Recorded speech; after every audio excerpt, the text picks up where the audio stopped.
మనోహర్ తన 3 సంవత్సరాల కొడుకుతో ఒంటరిగా జీవిస్తున్నాడు. మనోహర్‌కి పెళ్లి జరిగిన 4 సంవత్సరాలకే అతని భార్య ఒక యాక్సిడెంట్‌లో చనిపోయింది. రోజులు గడుస్తున్నాయి.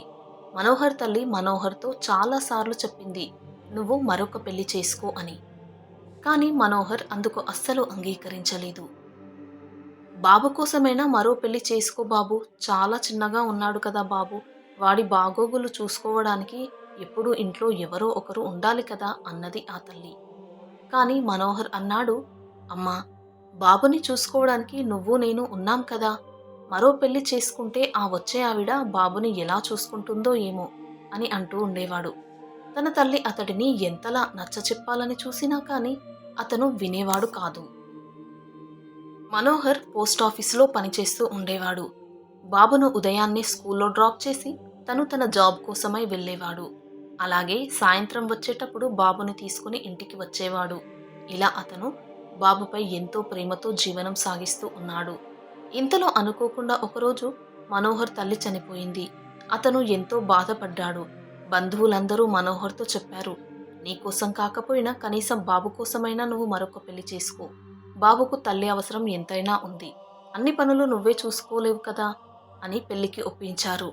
దాంతో, "సరే మీ ఇష్టం. ఒక మంచి అమ్మాయిని నా కొడుకుని తన కొడుకులాగా చూసుకునేంత మంచి గుణం అమ్మాయిని చూడండి. అప్పుడు పెళ్లి చేసుకుంటాను" అన్నాడు.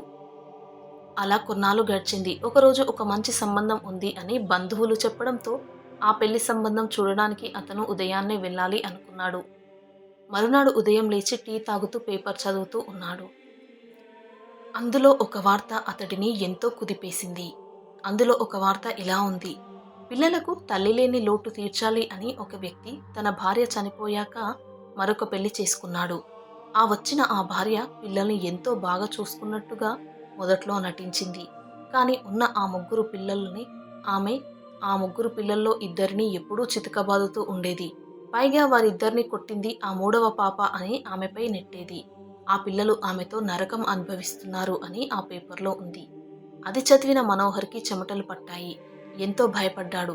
ఇక అప్పుడే ఒక నిర్ణయానికి వచ్చాడు. ఆ బంధువులకు వెంటనే ఫోన్ చేసి తాను పెళ్లి సంబంధం చూడడానికి రావడం లేదు అని, ఇక మరెప్పుడూ పెళ్లి సంబంధాలు చూడవద్దు అని, తాను మరి ఎప్పటికీ పెళ్లి చేసుకోను అని ఖరాఖండిగా చెప్పేశాడు. అప్పటి నుండి అన్నీ తానే కొడుకును ఎంతో గారాబంగా ప్రేమతో పెంచాడు. కొడుకు రాజేష్ ఇప్పుడు ప్రయోజకుడై ఒక కంపెనీలో ఉద్యోగం చేస్తున్నాడు. మనోహర్ తన కొడుకును ఎంతో బాగా చూసుకుంటూ ఉంటాడు. కొడుకుకి పెళ్ళీడు వచ్చింది అని పెళ్లి చేయాలి అనుకున్నాడు. పెళ్లి సంబంధాలు చూస్తాను అని కొడుకుతో చెప్పాడు. అంతే అప్పుడు రాజేష్ అన్నాడు, "నాన్న, నేను మా ఆఫీస్లో నాతో పాటు పనిచేసే ఒక అమ్మాయిని ప్రేమించాను. ఆమెను పెళ్లి చేసుకోవాలనుకుంటున్నాను" అన్నాడు.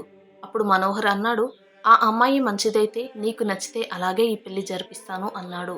అలా వాళ్ళిద్దరి పెళ్లి జరిగింది. కోడలి ప్రవర్తన మనోహర్‌కి అంతగా నచ్చేది కాదు. అయినా అతను ఏమీ అనేవాడు కాదు. ఈ కాలపు పిల్లలు ఇలాగే ఉంటారేమో అని అతనే సర్దుకుపోయేవాడు. అలా రోజులు గడుస్తున్నాయి. ఆ కోడలు రాజేష్ ఇంట్లో ఉన్నప్పుడు ఒకలాగా, రాజేష్ ఇంట్లో లేనప్పుడు మరొకలాగా మనోహర్‌తో ప్రవర్తించేది. రాజేష్ ఇంట్లో ఉన్నప్పుడు తన మామయ్యతో ఎంతో బాగా మాట్లాడేది ప్రేమతో. రాజేష్ ఇంట్లో లేనప్పుడు ఎంతో కసురుకునేది. అయినా ఈ విషయాలేవీ కూడా మనోహర్ తన కొడుకుకి ఏనాడూ చెప్పలేదు. భార్యాభర్తల మధ్య నా గురించి గొడవలు ఎందుకు అని ఆలోచించేవాడు. ఒకరోజు రాజేష్ ఇంట్లో ఉన్నప్పుడే మనోహర్ బాత్రూంలో జారిపడ్డాడు. అది చూసి కొడుకు, కోడలు ఎంతో కంగారు పడ్డారు.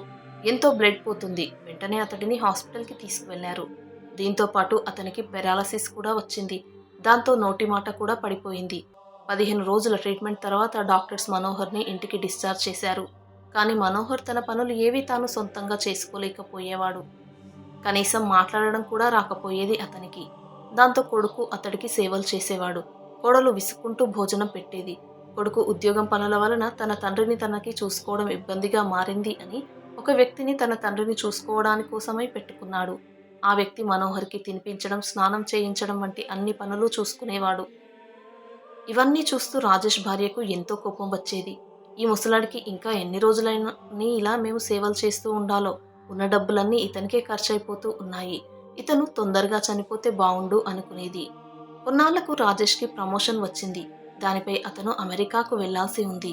జాబ్ కోసం తప్పదు. తన తండ్రిని చూసుకోవడానికి కూడా ఇప్పుడు ఒక వ్యక్తి ఉన్నాడు. అతడిని ఇంకాస్త డబ్బులు ఎక్కువగా ఇచ్చి తన తండ్రికి వండి పెట్టడం, పూర్తిగా ఇక్కడే ఉండి తన తండ్రిని చూసుకోవడం చేస్తూ ఉండమని చెప్పాలి అని రాజేష్ నిర్ణయించుకున్నాడు. తన భార్యను తీసుకుని అమెరికాకు వెళ్ళాలి అనుకున్నాడు. రాజేష్ భార్య ఎంతో సంతోషించింది. ఈ ముసలాడితో నాకు విముక్తి దొరికింది ఇప్పటికైనా అని ఎంతో సంతోషించింది ఆమె. రాజేష్ తన తండ్రి దగ్గరికి వెళ్ళి కూర్చున్నాడు. తండ్రితో ఇలా అన్నాడు, నాన్న, మీకు తోడుగా ఈ రాము ఉంటాడు. అన్ని పనులు తాను చూసుకుంటాడు. నేను అంతా మాట్లాడాను అతనితో. నేను ఉద్యోగం రీత్యా అమెరికాకు వెళ్లాల్సి వస్తుంది. మీ కోడలు కూడా నాతో పాటు వస్తుంది. అయినా మీరు ఏమీ కంగారు పడకండి. మీ అన్ని బాగోగులు ఈ రాముకి అప్పచెప్పాను. అతడు మీకు ఏ లోటు లేకుండా చూసుకుంటాడు. మేము వెళ్ళి వస్తాము అని చెప్పి ఆ తండ్రి కాళ్ళు మొక్కి అతను బయలుదేరుతున్నాడు. అది విన్న మనోహర్ కళ్ళల్లో నీళ్లు తిరుగుతున్నాయి. ఇన్నాళ్ళు ఎంతో ప్రేమించిన కొడుకు తనని అసహాయ స్థితిలో వదిలి వెళ్ళిపోతున్నాడు అని ఎంతో బాధపడ్డాడు. తన కళ్ళ ఎదురుగా తన కొడుకు ఉంటే తనకు ఎంతో ధైర్యంగా ఉంటుంది.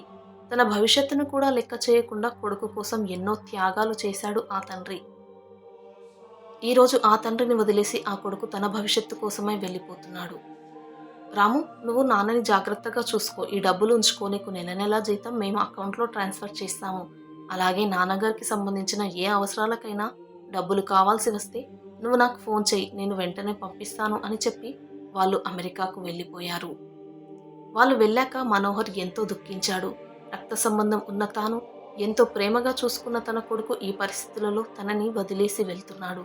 కానీ ఎటువంటి సంబంధం లేని ఎవరో పరాయి వ్యక్తి కేవలం డబ్బుల కోసమైనా సరే నా కోసం ఇక్కడే ఉండి సేవలు చేస్తున్నాడు అని ఎంతో బాధపడ్డాడు. రాము వంట చేయడం, ఇల్లంతా నీట్గా పెట్టడంతో పాటు మనోహర్ని కూడా చూసుకునేవాడు. అతనికి కావలసిన డబ్బులని రాజేష్కి ఫోన్ చేసి తీసుకుంటూ ఉండేవాడు. ఒకరోజు రాము ఇంట్లోకి సరుకులు తీసుకురావడానికై మార్కెట్కి వెళ్ళాడు.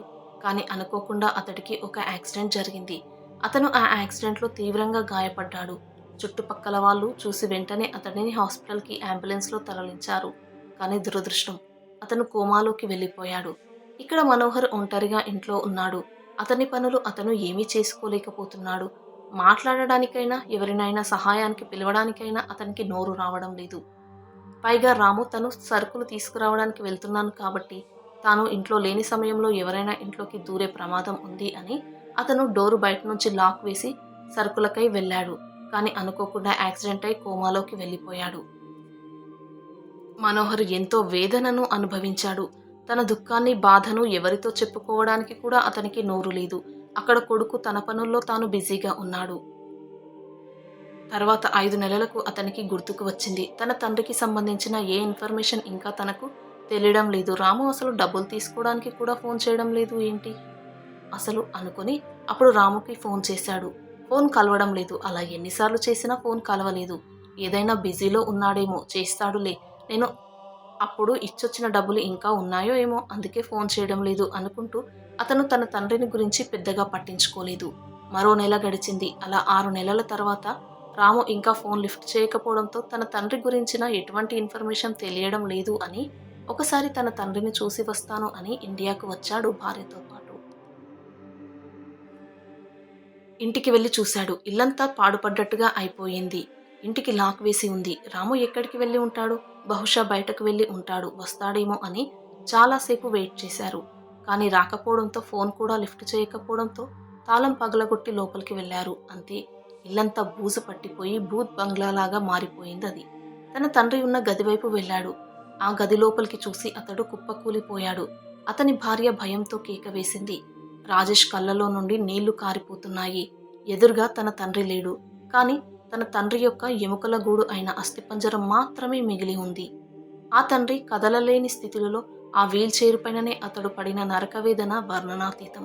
ఆ నరకంతోటే అతను తన ప్రాణాలను అరచేతిలో పట్టుకొని రాము వస్తాడు అని, తనకు సహాయం చేస్తాడు అని వారం రోజులుగా కదలలేని స్థితిలో ఉన్నా కూడా ఏడుస్తూ, ఆకలవుతున్నా భరించుకుంటూ ఏడుస్తూ సహాయం కోసం ఎదురు చూశాడు మనోహర్. కానీ రాము అక్కడ కోమాలో ఉన్నాడు. పైగా బయట లాక్ వేసి ఉండడంతో ఇంట్లో ఎవరూ లేరు అనుకున్నారు చుట్టుపక్కల వాళ్ళు.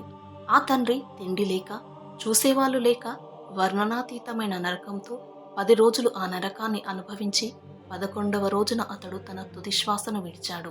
ఆనాడు ఇప్పుడు అదే అస్థిపంజరం రూపంలో మారింది. అది చూసి కొడుకు బోరున విలపిస్తున్నాడు. నాన్న, నీ ఈ పరిస్థితికి నేనే కారణం అంటూ ఎంతో విలపిస్తున్నాడు. కానీ చేతులు కాలాక ఆకులు పట్టుకుని ఏం లాభం? ఇది కథ కాదు, యథార్థంగా జరిగిన సంఘటన. ఈ సంఘటన ఉత్తరప్రదేశ్లో జరిగింది.